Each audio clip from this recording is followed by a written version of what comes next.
Hello. Hi, everyone. My name is Kristin Snowden. I'm a licensed marriage and family therapist in the state of California and life coach. And this is a regular monthly webinar that we do to cover what I call is just all things relationships, stuff that we wish we learned when we were growing up, but instead we kind of learned through trial and error, lots of pain, lots of watching other people do it. And quite frankly, they don't really know what they're doing either. So it's like the blind leading the blind. Um, but today's webinar, I have been wanting to do this for many years because I don't find much of this topic in literature when we're studying or exploring sex addiction, betrayal trauma, any kind of other kind of addictions, or just toxic relationship patterns. And so today we're going to be talking about how there's a surprising red flag that we aren't really trained to use and hone in our relationships. And that is the emotion or feeling of confusion. So feeling confused is a simple red flag that we experience to just say something is off. Whether there's just mild issues that might show up in the relationship, like we just don't have really good communication skills, or maybe we haven't done the work to identify or express resentments that we might be holding on to, or it might be a symptom of something much, much bigger, like there's emotional abuse, gaslighting, a secret addiction going on, betrayal going on in the relationship. Regardless of it being kind of a sign or a red flag of a minor relationship issue or a much bigger one, if we can learn how to hone this very subtle superpower, which is this experience we have inside our body that we would call confusion, it can first and foremost help us connect with our instincts and intuition, which is paramount to getting through this world successfully. And it can also help us feel very empowered, very in the driver's seat in understanding what we need, how to express it, what we need moving forward from ourselves and from other people. Because as you know, when you experience unhealthy relationship patterns or any kind of emotional abuse or betrayal trauma, one of the most damaging aspects is that you really lose touch with your instincts and intuition. You just are really confused with, like, how do I feel? What is normal? Can I trust anybody? Are they saying what they mean or mean what they say? And so I find one of the greatest tools is to kind of start from this place of when I feel confused. So during this webinar, I hope to kind of explain why we feel confused, what I feel like is kind of the survival skill type of cue we have in our body to kind of make us stop, look, and listen a little bit deeper, spend a little bit more time on something to pay attention for safety, kind of scan and assess it for safety. The reasons or examples of how we might feel confusion in our relationship, how it might show up, why those feelings trigger or why those experiences trigger confusion in us, and then some tools of how to respond afterward when we do notice that we're feeling confused. So let me give you a little bit of background. And again, I don't feel like this isn't much literature, but this is what my particular clinical observations are when I have so many clients in my office come in with high levels of confusion. And this is just kind of what I feel theoretically is going on. But again, there might be other people who view this differently. But I feel like we are given, well, I know we are wired for survival. You know, you guys have all heard of that fight, flight, freeze, these trauma stress responses that are just built involuntarily in our neurobiology to constantly scan our environment and keep us safe. I have a ton of videos on those topics. I'll link them down below, but I feel like confusion is kind of like an umbrella or an extension of that system, that survival system. So we're given these survival cues to kind of help us survive and navigate this crazy, unpredictable world. We have these helpful reflexes that kind of cause us to like jump out of the way when the car is coming without even thinking. We have like extra stress hormones that come in to kind of help our heartbeat and help us move faster to get through traumatic, stressful events. But then we also have this sixth sense within us, you know, our gut, our instinct, our intuition, something that's meant to kind of just wave the red flag, ring the fire bell, and just say something is off, something is just not right.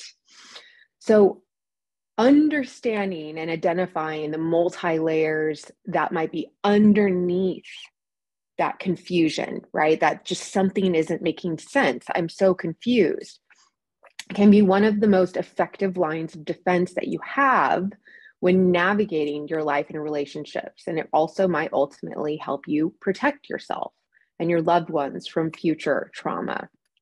And at the very least, if you're not in some abusive, unhealthy, toxic relationship, honing in on your confusion and learning how to explore that more can help you become a much more in tune with your body and a much more effective communicator, because you'll be able to know what you're thinking and feeling and what you need to feel safe. And by the way, when I talk about safety, I'll mention this before, after, and again, but when I'm saying safety, you have to understand your neurobiology is constantly scanning for what we call like consistency and predictability. It's happy and it's comfortable when it kind of knows what's going to come at you. You know, it feels a little bit powerful and what to say, what not to say, how to show up, what road to drive down, what not to drive, what to eat, what not to eat, how to react, how not to react. And it kind of sends, you know, positive hormones towards you or through your body when you feel like you are safe. But conversely, when you're experiencing things around you that are inconsistent, unpredictable, you feel very powerless and out of control. Things just don't make sense to you. It sends you a lot of uncomfortable hormones, like again, that fear and stress response. But it also, humans are one of the only species that require a sense of safety to have many sexual arousal experiences, to feel feelings of, you know, wanting to draw someone closer and nearer, share parts of yourself, what you're thinking, you're feeling, physical intimacy, emotional intimacy, intellectual intimacy, and spiritual intimacy, to name a few. We require a sense of safety to trigger kind of the green light in us internally to say, yeah, you're one to draw closer toward. So if you can imagine, if you're feeling like there's a lot of inconsistency, lack of safety, unpredictability, confusion in a relationship, the consequence of that will cause you to definitely want to withhold who you are, not share much, push away, avoid, feel probably a lot of anger too, but we'll talk more about that. So let's talk for a moment the differences between what I feel like are the fear and stress responses that we generally experience when we get our little cues for like danger, something's off, versus like how confusion can show up in our life. So fear and stress, I think many of you can definitely identify the physical experience of fear and stress. It's very uncomfortable, to say the least, very visceral, very obvious. And it's kind of telling you you're in immediate danger. You know, like there's a car that's broke, you know, has their brakes on, and you really quickly need to take a deep breath and start, you know, maneuvering your car to avoid that accident. Really quick responses and needing to show up in a very specific way to keep you safe. So we're navigating the world and we're getting a lot of feedback of visceral experiences of fear. Bad things happen, immediate exposure to something that we feel blindsided by, traumatic events. And we can really, really stir up a very clear and obvious visceral experience from it that says, I'm in fear, I feel unsafe, I'm stressed, etc. However, when we're in an intimate, close relationship with someone, you could understand why your brain doesn't always send such an obviously visceral, extreme sensation in your body cueing you that you're in danger or that something isn't safe.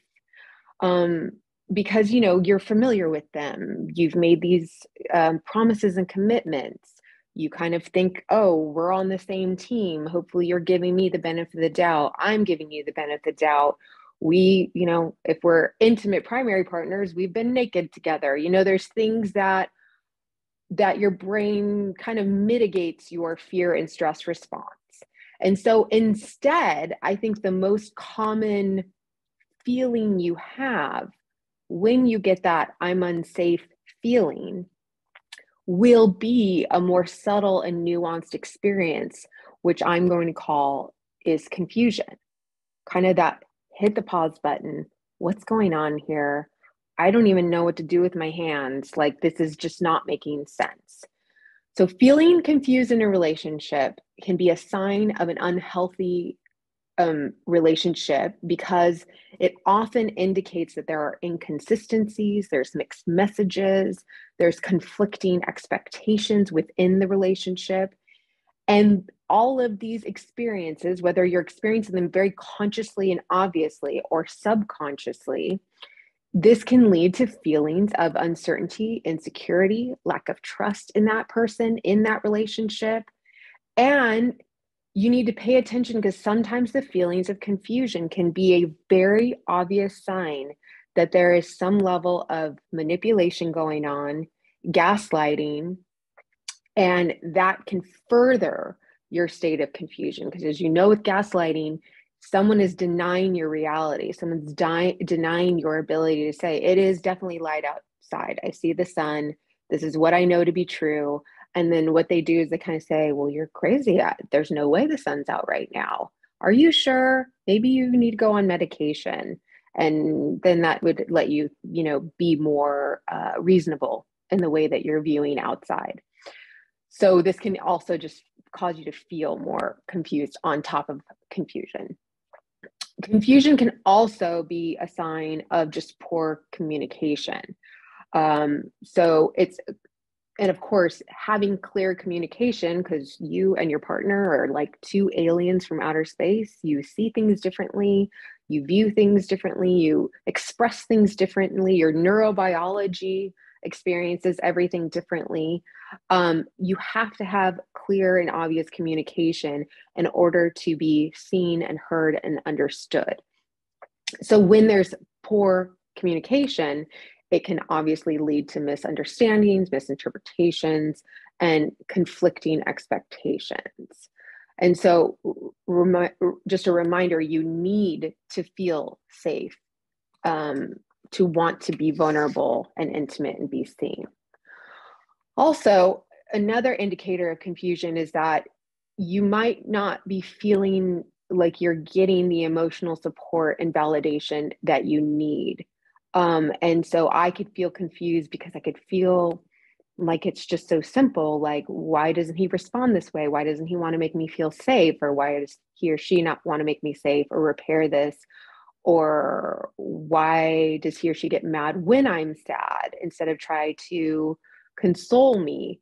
And this can lead to further feelings or experiences of loneliness, anxiety, and depression, and again, cause you to isolate more than want to lead into that person. So before I get into the examples of how confusion shows up, I just want to say that when I have clients in my office who we currently either now know they're in an unhealthy dynamic, because there's maybe addiction, lying, emotional abuse, extreme distress, someone living a double life, etc. Or we ultimately find out that that's going on, we uncover it. The most common overlapping symptom that I see is the confusion. So it shows up in them kind of just asking very simple questions that I think most people wouldn't have a hard time answering. Like, do I have a right to be upset that I asked him to close the email account that he was using to communicate with the affair partner, and he got really angry at me? Or I mean, should I ask her if we could maybe start couples counseling? I mean, we just kind of, she says she wants to leave me and I'd like to work things out. So can I ask her to start couples counseling instead?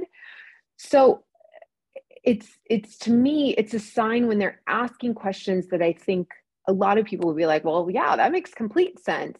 And they're pausing and they're really unsure and they're questioning the validity of it. It's a sign to me that it's a very effective way for me to kind of stop, look and listen and dive in deeper to really extrapolate and understand, dissect this experience of confusion, this experience of questioning things in order to kind of understand where the blockage happened, where the misunderstanding, where the confusion is coming from. It can really, really help lead you to a clearer path. So let's dive into examples of how confusion shows up in your relationship. First, there's mixed signals. There's one partner may say one thing, but then does another, and that can lead you to confusion and uncertainty. And what are their intentions? What are they really? They're not predictable or consistent if they're sending mixed signals. And I don't trust to read them at face value because one minute they're this and another minute that they're that. So what are they? Inconsistent behavior. One partner's behavior is frequently inconsistent or unpredictable, making it difficult for the partner to understand or trust them. Gaslighting. So I've done a lot of videos on gaslighting, so hopefully most of you know it's when one partner regularly denies the other partner their reality or experience, and then makes that person kind of question, am I making this up in my head? Did I have this memory wrong? This is how I feel like I experienced it, but they keep telling me that I'm crazy and kind of replacing it with their story. Blame shifting. So one partner constantly shifts the blame onto the other, leaving them feeling confused about what they did wrong. So, you ask your partner, are you going to be home at 6:30 at night? They say yes, and you prepare dinner and have everything set for the 6:30 at night, and instead they come home at 7:30 and they didn't tell you why or answer their texts or anything. And when you try to go up to them and say, hey, dinner's cold and we were all sitting here waiting for you, and why wouldn't you just return my text? And then suddenly it turns into, I work really hard, how could you be so disrespectful of the fact that I'm so hardworking? And suddenly you feel like I'm bad, I'm being unappreciative, I'm the one in the wrong, but yet I was hurt and frustrated and quite frankly scared that I was calling my partner for an hour and I was getting no response. And he or she said they were coming home at 6:30. So I'm confused. Why am I unappreciative? Why am I a bad person? It's a really good example of confusion showing up. Manipulative behavior. One partner manipulates the other into things they don't want to do, making them feel guilty for things they shouldn't feel guilty about. So it could be about feeling sex, about interacting intimately with someone, that, there must be something wrong with you, that you don't want to be intimate with me. And, and the person who doesn't want to be intimate is thinking, well, considering I just uncovered there was an affair, or quite frankly, you've been sloppy drunk every time when you come home, or quite frankly, I just uncovered something, on your computer that makes me feel really, really uncomfortable. And I'm trying to figure out who you are right now. And if you're the person I married, or if you're someone really unsafe. So you find yourself feeling bad that you don't want to be physically intimate with them. But the truth is that you just don't feel safe. And and the act would be manipulative, that they're making you feel bad, that you don't feel safe with them. Contradictory expectations. One partner has one set of expectations while the other has a completely different set, leading to confusion and frustration. So what recovery is supposed to look like? what you think someone should be doing when they repair after a betrayal. When there's an argument and there needs to be repair done afterward, what you think that should look like. Some people's expectations are that there doesn't have to be repair or an uncomfortable conversation. We can yell at each other, say really mean things, and then an hour later pretend like nothing happened.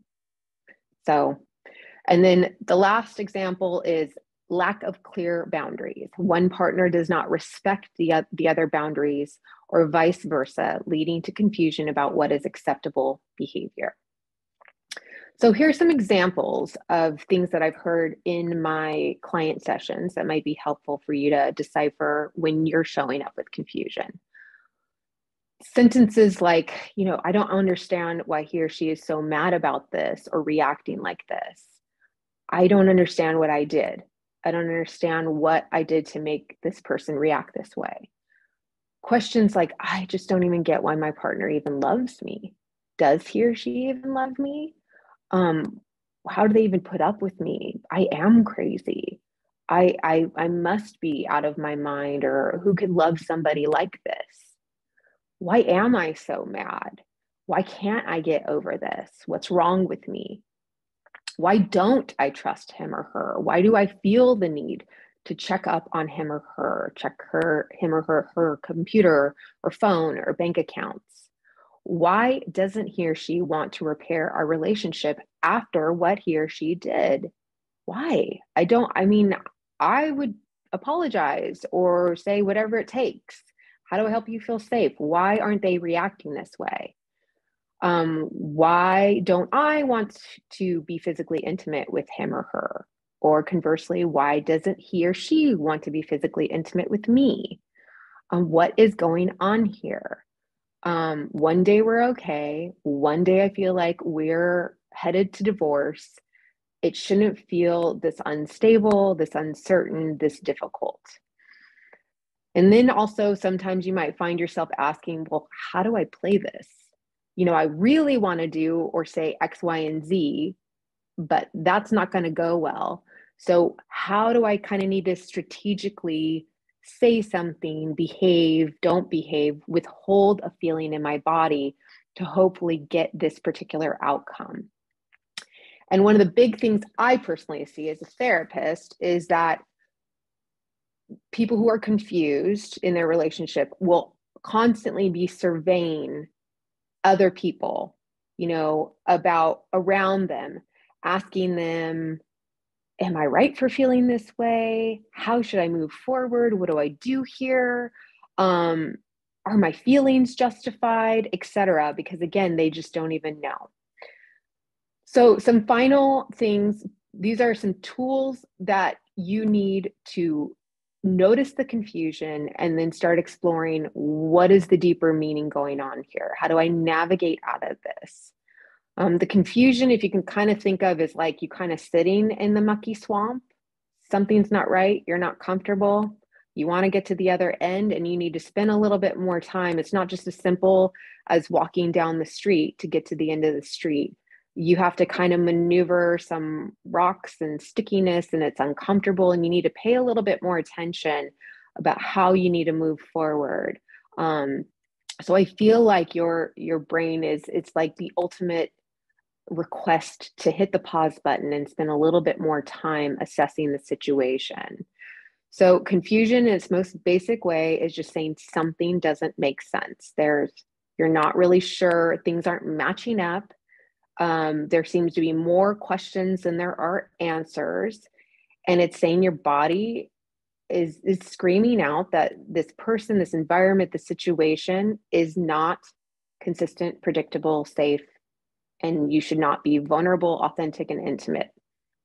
You need more information to proceed. So first, just try your best to internally identify what confusion looks like or feels like in your body. Confusion for me comes in like a face. That's the first thing. So I almost feel my face scrunching up like, what? And so that's kind of my indication to kind of hit the pause button when someone asks something or says something and I'm like, what's happening here?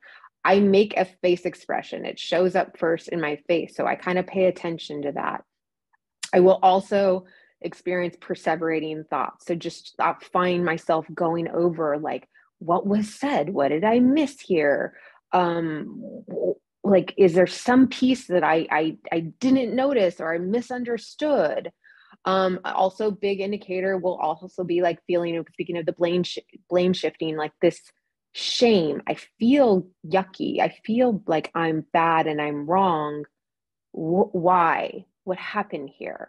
Like what was said, what was done? And then you're going through facts and experiences and conversations over and over again, trying to make it make sense.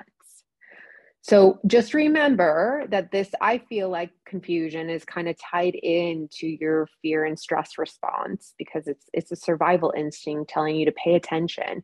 And so when you want to bring something up to your prefrontal executive cortex, your prefrontal executive smart brain, you have to add extra time, oxygen, and be curious. So start asking the following questions. What just happened?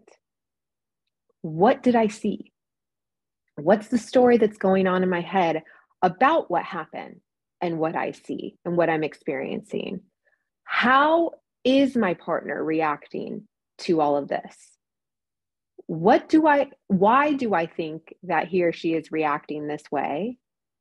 And how would I rather them react instead?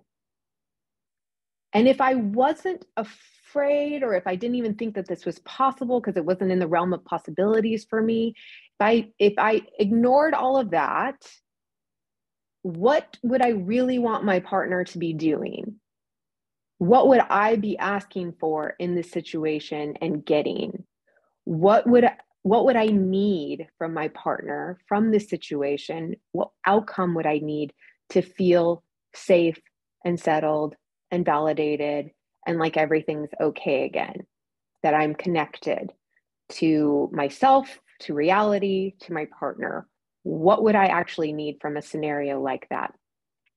And a lot of, by the way, you might struggle with that answer because you have a little mechanism in your brain that's like, oh, what's the point?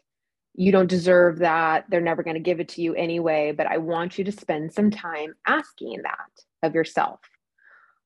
Do these things seem realistic? These things that you might need to feel safe? Do these things seem like something that my partner would actually do? And if not, why? Why wouldn't they do these things?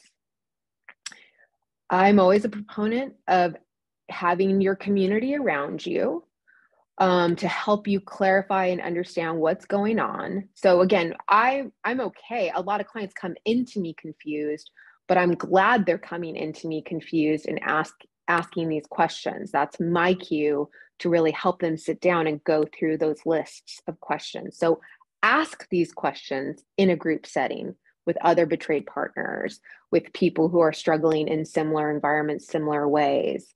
Ask that therapist. So don't hear at all that confusion, some bad sign that you need to run away from and not let people know that you're confused. It's not a weakness. You need to turn it into your strength and hone it. This is a muscle that needs to be built up through practice and repetition. And so it feels exhausting at first to go through all these question and answer sessions, hitting the pause button, turning that executive brain on, being so bold and daring as to say, what would I actually really need in this situation to feel safe? How would I really need my partner to respond? What am I not getting that I desperately need?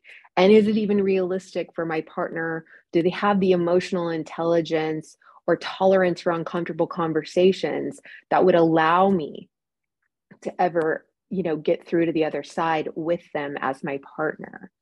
So I always encourage clients to start a conversation with their partner when they are experiencing confusion, to say just simply, I'm confused. Please help me understand the following. Your reaction seems really strong. I'm confused and not understanding why you're having this reaction. Can you please help me understand? I'm really sad about what I just uncovered on the computer. I'm really uncomfortable with it. And I don't understand why you're getting angrier at me instead of just saying, okay, help me understand why you're so sad about what you just found on the computer. And maybe I can help you understand what's really going on here. Why am I the bad guy? So, your body is sending a message to you that you're feeling unsafe. It may be accurate or not.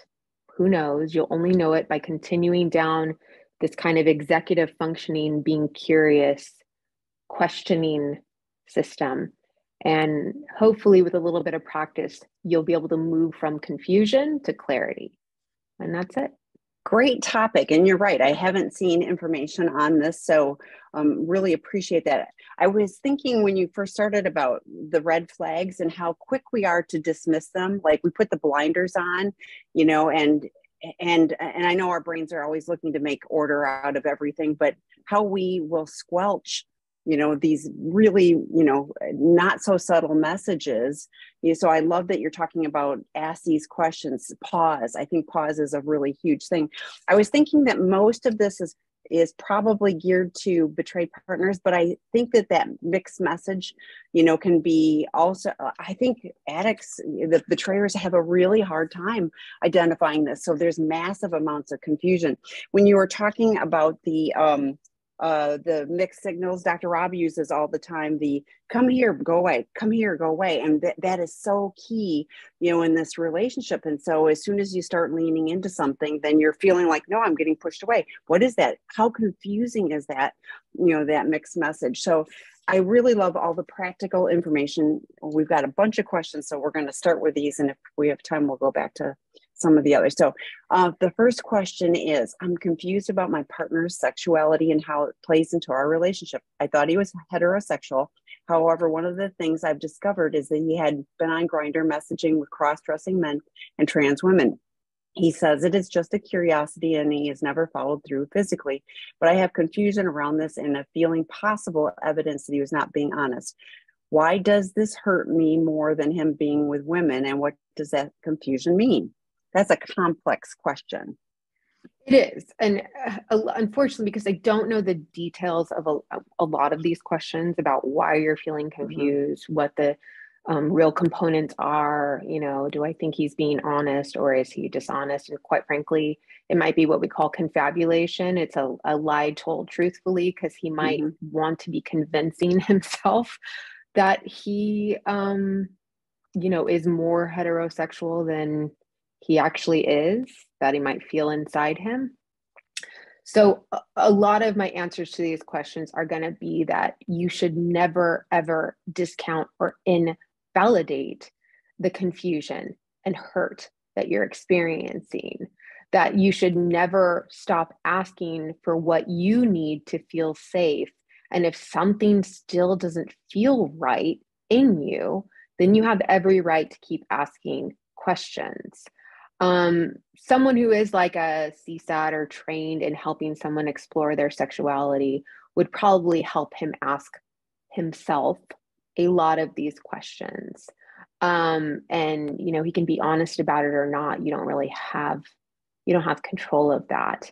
But something is kind of ringing or waving that red flag in you saying, yeah, you're saying, I'm heterosexual and that, you know, I'm not confused about my sexuality, but his behaviors and probably how he's interacting with you, your physical, intimate lifestyle, his behaviors outside your relationship are making you strongly question that he is being honest. And that last question, why does this hurt me more than him being with women? And what does the confusion mean? You would have to be asking yourself that, is there a big difference in a scenario that if he just cheated on you with some other woman and then you could come back to the relationship and you could repair it? I mean, I don't know the answer to this, but theoretically, if he is not heterosexual or if he needs to engage with cross-dressing men and trans women to meet a need of some kind, that kind of has some more dire consequences on the viability of your heterosexual partnership than if he is actually heterosexual and he just went out and had an affair.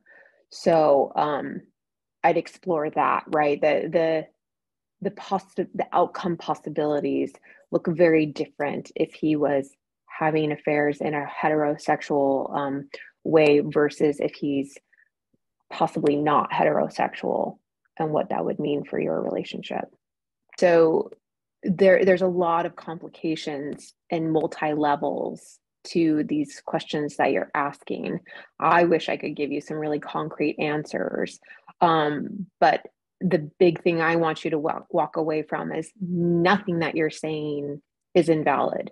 It all makes perfect sense.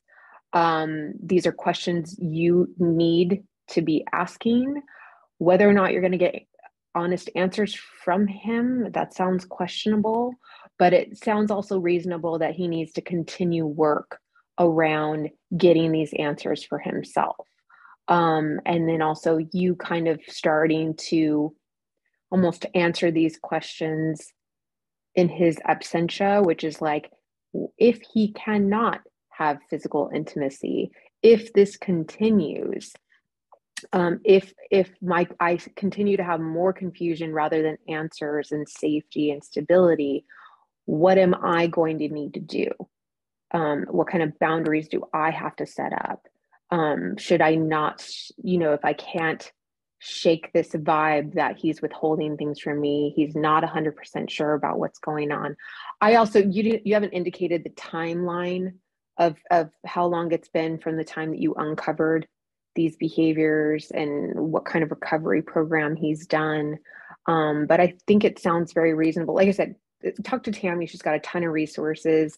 You are not the only heterosexual couple that has had a partner act out in ways that are not in a heterosexual manner. And there's lots of resources for both of you, including support groups of people who have struggled in a similar way, so you can feel open and safe and supported to kind of share these nuances that are going on with you. Like, because you highlighted a really important point. It's like, I'm almost to the point that I wish you just acted out with a woman. And that seems crazy to me, but you need to talk about that and talk about that with other people who understand that. Okay, next question. I don't know what to expect. My D-Day with my addict partner was a little over a year ago. He's been in SA meetings twice a week for the past year, but he is acting now more now than before when he started the meetings.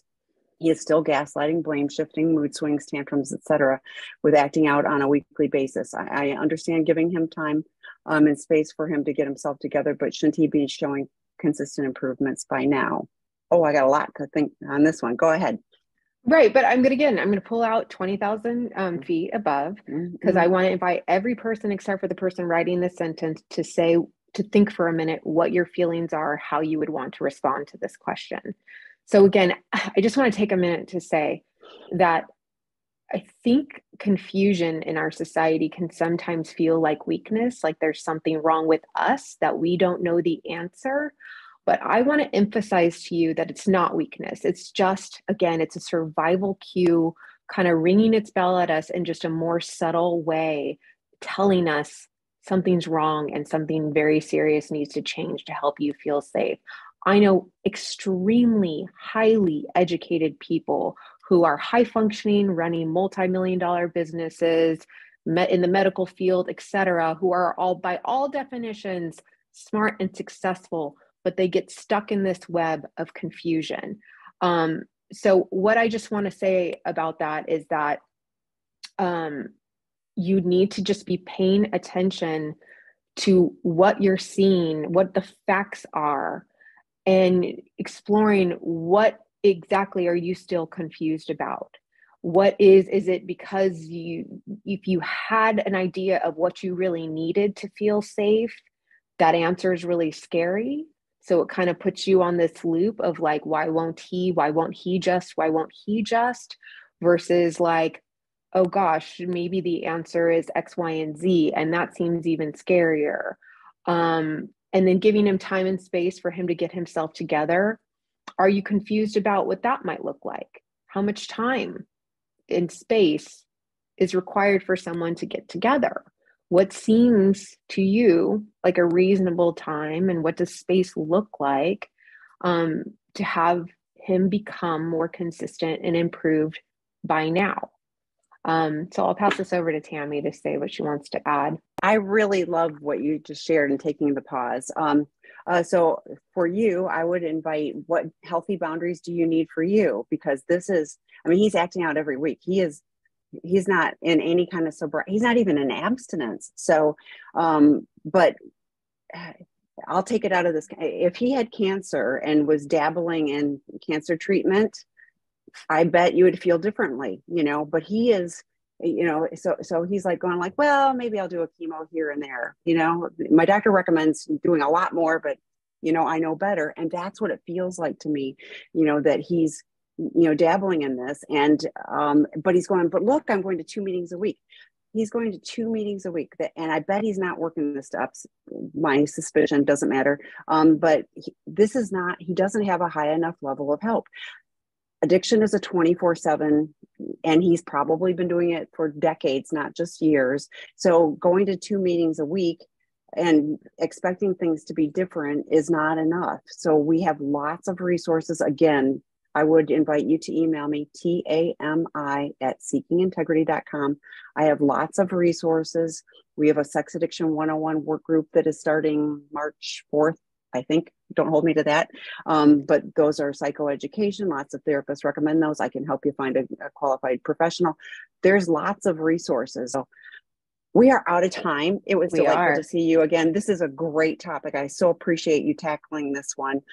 For those of you that have joined, we will be posting this on the Seeking Integrity site later today. So it will go up. And Kristin, you can always find more resources from Kristin directly on kristinsnowden.com. So check that out too. So thank you. Thanks, everybody. Just a reminder to take a minute to go to kristinsnowden.com, or I also have a YouTube channel where some of these are posted, and you can sign up or subscribe for more resources. Yes, great resources. All right. Thanks, Kristin. Bye, everybody. Thank you, everyone. Goodbye.